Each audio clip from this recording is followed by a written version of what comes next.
Welcome to the New Japan Pro Wrestling 2020 New Japan Cup Review. Thanks for joining me. I'm Weston. Let's talk about it. Pow! I know I don't just speak for myself when I say that it's so good to have New Japan Pro Wrestling back in my life, in your life, in all of our lives. Waking up these past few mornings before the sun even comes up just to watch these shows, to tune into New Japan World. It's that feeling that is just so hard to describe to anyone other than Western fans of Eastern wrestling.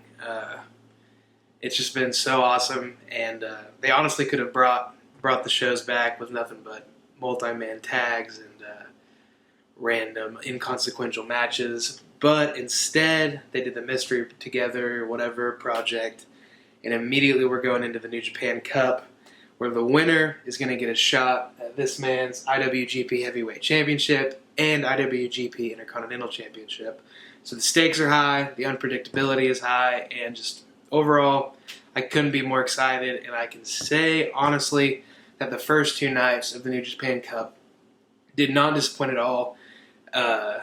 Just the way that they've structured the shows with 4 tournament matches, 1 tag match in the middle, it just flies by. I think from watching other promotions, it's become evident to me that if you try to drag on shows too long in this open arena, no crowd era of wrestling, it really starts to feel like a slog, like a long time. But the way New Japan's handled this has just been perfect. And yeah, I mean, sound like a mark, but what else should we expect? It's New Japan Pro Wrestling. It's the best wrestling in the world. And they're back, and they're here to deliver high-stakes wrestling for us to enjoy after these past couple of months, and which have been the worst, by the way. But, yeah, we're back, and, yeah, I'll jump right into night 1. Togi Makabe versus Yota Tsuji kicked things off in the New Japan Cup. And, yeah, solid match. I saw a lot of people saying Yota Tsuji's best match of his career, and wow, Yota Tsuji looks like he finally is starting to put things together, where for me, I get where people are coming from with that, but I would honestly say that I've enjoyed Yota Tsuji's matches with Uemura a bit more than this, a few of them, especially some of the ones that have gone to draws. It's hard to separate them in my head, but I know that there's been a few of those matches that have stuck out to me that I've really enjoyed, and yeah, Tsuji's got the goods. Tsuji's the truth. If you haven't seen it yet, you're seeing it now. He's more motivated than ever. I definitely agree with that. He definitely came out of the quarantine in great shape, and he just looks like he's ready to go and ready to really start making a good name for himself. Super hard-hitting match, exactly what you'd expect. You can really see the similarities between Makabe and Tsuji. Tsuji is a throwback, and he's a guy that I really enjoy, and he got to show off his strengths in this match. Yeah, it was really great stuff. The ending was a little abrupt, but in a hard-hitting physical match like this, I'm okay with abrupt endings because it really sells the punishment that both guys have taken throughout the match. And so, no complaints from me. Solid match, didn't overstay its welcome. And yeah, Tsuji, there was a couple times where I thought Tsuji might have a chance, and New Japan always convinces me that when one of these young lions goes up against an established name, and there's points in the matches where I'm like, are they actually going to do this? Are they actually going to win? And even before the tournament, I was like, maybe Tsuji or Uemura could pull this off. And but in the end, we know young lions end their matches with their shoulders to the mat, 1, 2, 3, bridging German suplex. That's it for Tsuji in this tournament, but I know that's not going to be it for his career at all. He has big things ahead of him, and yeah, it is a bit disappointing to me that Togi didn't have to use the King Kong knee drop to put him away. I think that speaks to the fact that Tsuji's going to have a little more time to develop before he goes off an excursion and really starts gaining ground in his career. But yeah, Tsuji's got the goods. He's the real deal. Wouldn't be surprised if he was a future champion, Intercontinental or Heavyweight. I'll go 3.25 stars. Again, just what it needed to be for the opener for that young lion versus New Japan dad kind of match. Great stuff. Solid stuff. Second match, Yano versus Jado. I'm not going to talk about this very long. We already wasted enough of our lives watching it, and I watched it. I'm not going to waste any more of my time or your time talking about it for too long. And I'm not even the kind of guy that hates Yano matches or hates comedy matches in New Japan. I love them. I think that they are more effective on New Japan cards than any other company in the world, just because of how serious and hard-hitting most New Japan matches are. They really stick out as something unique and a breath of fresh air on a card. But I just wish that this had not lasted, whatever it lasted, 10 minutes. They could have done what they did in 10 minutes in 2 minutes, and it would have been way more effective. I would have enjoyed it much more, and I'm sure that most would agree with me on that.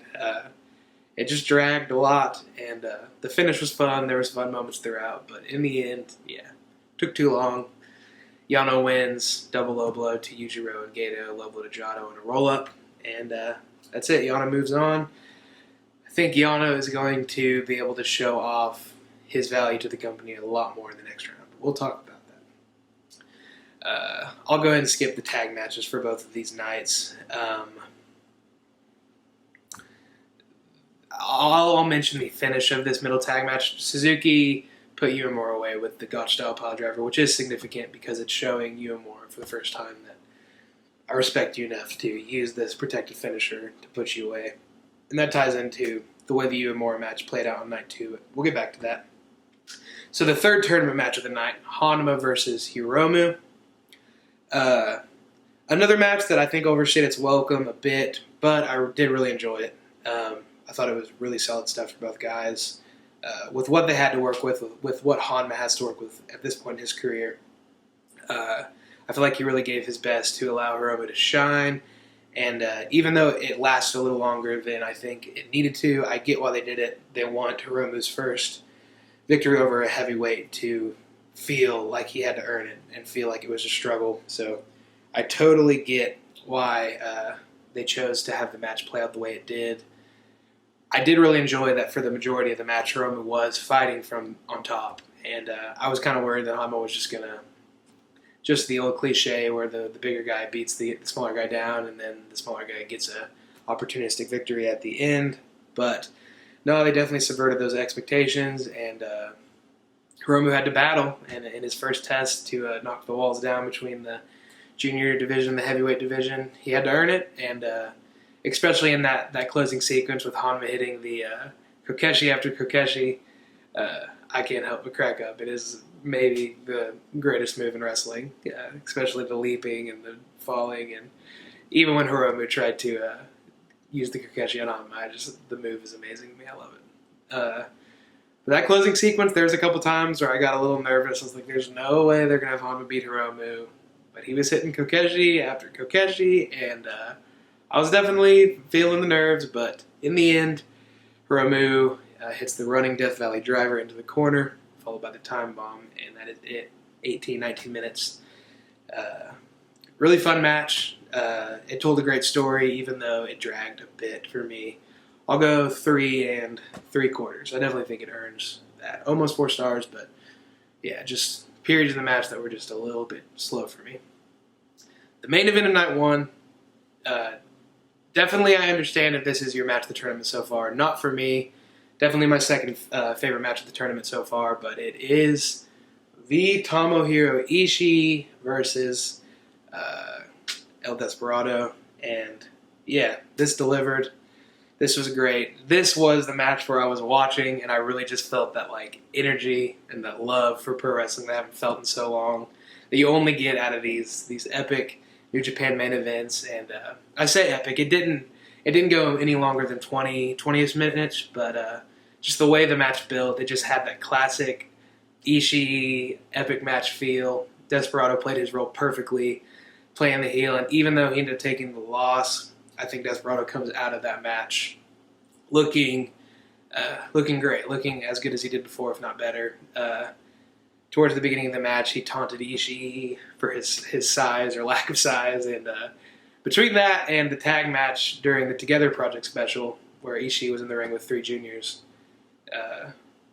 Ishii is not that much bigger or even bigger at all than a lot of these juniors. So maybe we're going to get this Ishii-Hiromu feud started, and maybe Ishii will decide to go down to the junior division. I wasn't even thinking about that at all until these first two shows where I really started to notice that they're kind of emphasizing Ishii's size. And yeah, I would love that so much if Ishii... I know that it seems like Ishii's never going to work up to the point where he's going to be a legitimate contender for the heavyweight title, which is a huge bummer because I legitimately think there's an argument that Ishii is the greatest bell-to-bell guy in the world as far as just in-ring. He's so consistent. He delivers every time he has to deliver, no matter who he's in the ring with. But yeah, I would not be against them getting the most out of Ishii at this point in his career and sending him down to the junior division. It would be weird, it would be crazy, and it would definitely be kind of shocking, but with the small roster they have now in place, it would not surprise me at all. But anyways, back to this match. Ishii's working the leg, or Despy's working Ishii's leg the majority of the match. It's really just playing up in a way that builds on the expectation that maybe Desperado will get this upset. Ishii's a guy that takes losses, can take a loss. We all know that, and we know that Desperado probably has a lot of desire to move on and face Hiromu later in the tournament. We know with their history. So it's definitely in the back of my mind, is Desperado going to do this? And he starts working the leg, and he gets a couple of opportunistic pin attempts down the stretch. And yeah, I was super convinced a couple times that Desperado was going to pull it out. But in the end, Ishii hits the brain buster after a few attempts and puts Desperado away. But like I said, Desperado was great in this match and did not lose anything in taking this loss to Ishii. He looked fantastic, and I think that if it's not Ishii being a junior, they could turn around and have Desperado be a contender for that title whenever they wanted to. He's really great, and also him and Ishii, neither of them have missed a beat coming into this main event. They really delivered. I'll go, what did I say here? 4.25? 4.25 stars. I definitely think 4 is a little low, not quite 4.5. Upper end of 4.25. I did really enjoy it. Ishii's the best. It's Tom Ish. Like, he delivers. We all love him. He's the best. And this match was no different. So, moving on to night 2. A show that, well, I'll get into summaries of both shows at the end of the video. But the first match of night 2, Ishimori versus Gabriel Kidd, in a match that was the most straightforward match of any of the tournament matches so far. Told a great story of Gabriel Kidd getting out to an early advantage, but just getting a little bit ahead of himself. And I think that's the best way to portray the the young lions in tournament settings like this. Like, they are physically on the level of these guys, but it's just the lack of experience that kind of cost them in the end. I think that story was told beautifully, and yeah, I couldn't have asked of anything else from this match. Maybe give it a few more minutes, give Gabriel Kidd one more run down the stretch. But in the end, he got his offense in, but Ishimori turned the tide and ended up winning with a crossface. Didn't have to use the Bloody Cross on Kidd, but we wouldn't expect him to. Kidd is still a fairly new young lion, and but we know, just like Tsuji Uemura, he's got great things in his future. If you've seen Kidd's previous work in WCPW or on the UK independent scene, we know what he's capable of, and he looks to be in great shape, super motivated, and yeah, the guy's got a career ahead of him. But for now, Ishimori picks up the victory. 2.75 stars, not quite 3 stars for me. It just was very, very straightforward, but it was effective. It did what it needed to do, and Ishimori moves on and might have a date with Okada. We'll talk about that later. Second match of the night, we got Kanemaru going up against Yuya Uemura. Of the Young Lion matches, I would say this slots in. For me, I enjoyed it a little bit more than the Kidd Ishimori match, but not quite as much as the Tsuji Makabe match. But that's probably just because I enjoy those big brawling style matches a little bit more, just my taste. But if you prefer this Uemura match to the Tsuji Makabe match, I totally get it. It was a great back and forth.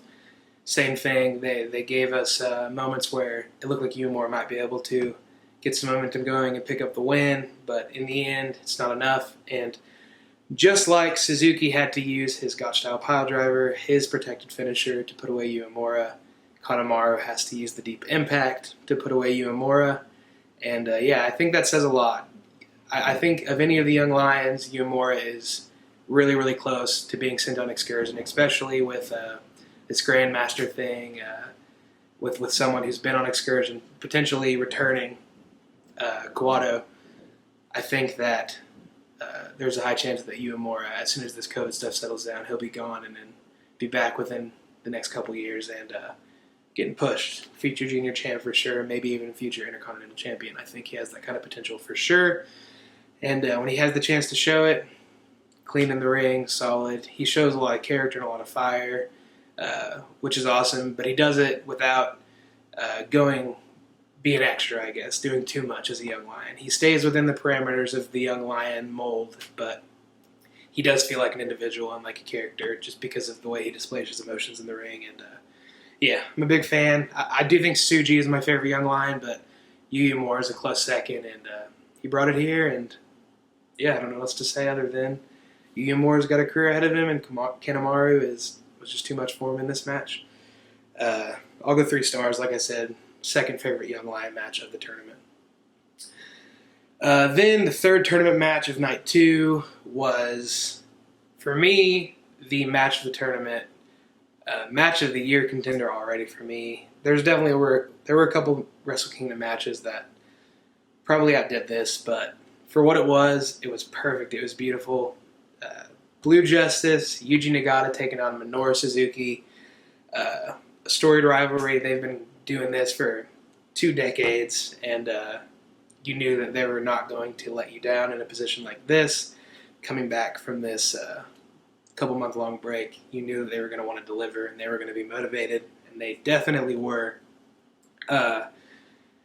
Probably 80% of this match was them just standing in the middle of the ring and trading strikes, and it's just that strong style that I just love so much, and that I know that if you're watching this, you probably love it too. Just a couple of old 50-year-old dudes just beating the junk out of each other. It's New Japan at its best as far as I'm concerned, and Nagata still got it. It is a shame that we've already seen him in his last G1, because I would love to see him in this year's G1 and maybe even next year's and maybe one after that. With the way that he is in the ring, and just, he's definitely a slower guy. He's slowed down, but the way that he works in the ring with his facial expressions, I think he's one of the best just strictly in-ring characters with the way that he communicates his emotions in the ring. It's funny, what I was saying about Uemura, those kind of qualities that Uemura shows in the ring, Nagata is just like the picture of that, as far as I'm concerned. Suzuki was beating him down for the majority of this match. Nagata was fighting from below. And I just had that feeling. I picked it on my bracket, and I just had that feeling that Nagata was going to get the upper hand in this rivalry. They were 5-5 going into this, and Nagata ended up fighting back in the end. And after multiple attempts at the Gotch-style pile driver, Nagata ended up firing up and hitting 2 Saito suplexes, the second one with a bridge, and that was it. Just like the Tsuji Makabe match, it was definitely an abrupt ending, but Suzuki matches, like, an abrupt ending never works more effectively than it does with a Suzuki match, just because it's always so brutal. I said to my brother while we were watching, a Suzuki match has to take a week off your life, and I genuinely think that could be true. Just Nagata was getting abused this match. His chest was welted up, the side of his face looked red and bruised, and Suzuki was laying it into him, and you know that they trust each other in the ring, and so it never felt dangerous. It never felt like they were doing too much. It never was uncomfortable to watch. It was just good, hard-hitting wrestling. I loved it, and Nagata got the win, so Blue Justice. And he's got a date with Okada in the next round, but we'll get to that. The main event of night 2, which to me, very puzzling. Oh, I didn't say my star rating. I think, 4.5 stars for Suzuki Nagata. I'm tempted to go 4 3/4, but I just think that's, if if it would have gone just a little bit longer at the end, a little bit more of an epic finish. But like I said, the abrupt ending is effective for this point in the tournament. And yeah, but 4.5 stars I feel like is right there. It's a great match. Loved it. Just like I said, same feeling I had during the Ishii match. Just New Japan's back, and we got two guys just laying it all out there, and two 52, 53-year-old dudes just putting it all on the line for an empty arena for us fans at home. It's just great. It was awesome. Suzuki's the best. I could rant about this match all day. But yeah, definitely if you're cherry picking matches, watch this match. If you're only going to watch one match from these first two nights, this is the match to seek out as far as I'm concerned. Puzzlingly, in the main event, above after Nagata and Suzuki, no chance of following it up, was Gedo Okada. Gedo came out with a sling at the beginning of the match on his arm, and part of me was like, Jay White might actually be in Japan. Gedo might call Jay White out right here, and it might be some sort of swerve. But in the end, Okada comes out, and Gedo reveals he had some pepper spray or mace under the sling and tries to pepper spray Okada and fails, and that turns into shenanigans for upwards of 10-15 minutes where Gedo has things taped to his body and taped around the ring, and he keeps trying to cheat, and there is a moment where I believe, I don't remember if Gedo low blowed Okada or was it exposed turnbuckle, and then the Gedo clutch, that was an effective near fall, and because of the nature of the match, how long it was, and how much extra stuff was going on, it did make me think that Gedo might have a chance. But in the end, it was Okada. Okada's not going to get pinned by Gedo. Gato's not going to book himself to go over Okada, and Okada hit the Rainmaker, and that was it for that match. It was what it was. Similar to Yano Jado, I just think it overstayed its welcome a little bit. But I get what they were going for. There were a lot of people that were convinced that Gedo had a chance to win it, so they felt like they had enough to squeeze out of the match to make it worth going that long. But as far as I'm concerned, same thing. That all could have been accomplished in 5 minutes, and I would have enjoyed it a lot more. But I'll go 2 stars on it. Definitely enjoyable moments. Gedo being just like this guy. I just imagine Gedo just taping the stuff to himself and taping the stuff around the ring. I get a kick out of it. I enjoy Gedo, what he's doing at this point in his career. But yeah, this is just a little too much for me, a little too long. But yeah, like I said, I get what they were going for. 2 stars for Okada versus Gedo. So for both shows as a whole, I'll probably go 7 for night 1, 7.5 for night 2.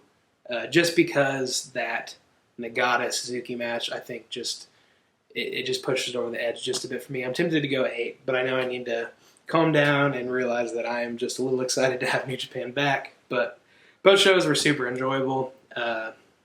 If you haven't seen them yet, seek them out, watch them. Definitely worth your time. If you're cherry picking matches, I would definitely recommend that you check out the Tsuji match, the Uemura match, especially if you're invested in their career trajectories. I think both of those matches they're important moments in their young careers for sure. And then Nagata and Suzuki and Ishii versus Despy are can't miss matches. Really great stuff. New Japan's back. I'll be back in the next day or two with a preview of days 3 and 4, so stay tuned for that. Drop a comment. Tell me who you think's going to win the New Japan Cup. Like the video. Share the video. Love y'all. Appreciate you for watching this. See you on the next video. Peace.